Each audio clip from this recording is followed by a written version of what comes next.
You have what I think is one of the coolest, I'm not going to say mission statements, but purpose statements on your LinkedIn profile. And all of us have been on LinkedIn and we read little blurbs about people's companies. Unfortunately, I think in the wealth management space, our stuff goes through compliance 5, 6, 7 times and kind of comes out pretty boring.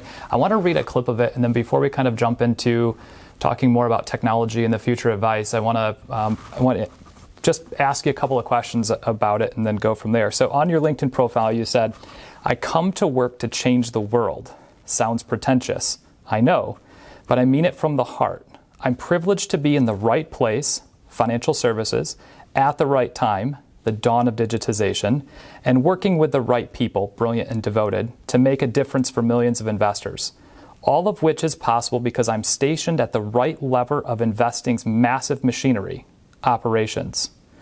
So share with us, expound on this a little bit. I've got a couple more things from your LinkedIn profile, especially the book that you mentioned, which also happens to be one of my favorite. But expound on this a little bit, because operations in whatever industry somebody might be in that's watching this, and for those of us in the wealth management space, we think of compliance, we think of the boring stuff, we think of the pain in the butt stuff that we really don't want to do, but we have to do. Talk about why you believe that you are in the right place and what that means, why you wrote this mission statement. Well, so I'll tell you, I had a conversation with a friend in the industry who was a founder of one of the largest advisor firms that's out there today. And he likened custody to a gasoline provider. Said, I don't really care. I just pull in. It doesn't really matter whether it's Exxon or Mobil. Yeah. You just kind of pull in and get your gas. I thought that was sad, frankly, that this industry has sort of created this perception of the custodial function as sort of totally commoditized. The reality is it's not, right? And I think to the point about, we're a mission-driven company. I'm a mission-driven person, right? Just I have a zest for life, and right, I want to do things that are really impactful. And I think from a custody standpoint, I think the best line to sort of really kind of reinforce this is you can't fake real time. It either isn't or it is. Yeah. Right? And when you think about your own life, right, just think about, we were talking before we started recording about our kids. There's an Amazon box that shows up at my house every day, at least one. Okay. And that experience it's real time. It's pleasant. Yeah. It's sort of immediate.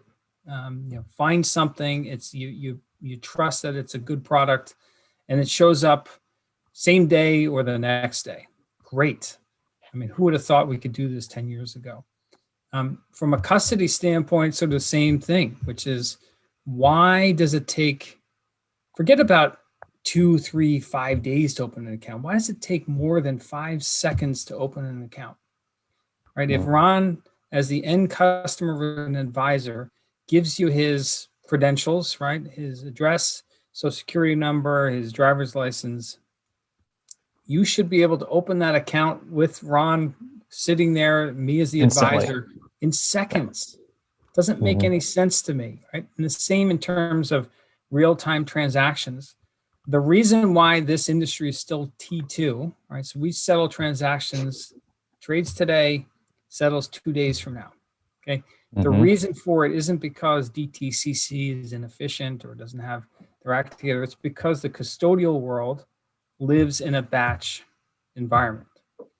And come back to the Amazon analogy is it matters. It really matters because in all other aspects of our life, things happened fast, real time. There's delightful experiences, but we have sort of lowered the bar and conditioned advisors and customers, broker dealers to think that this is about as good as it can get.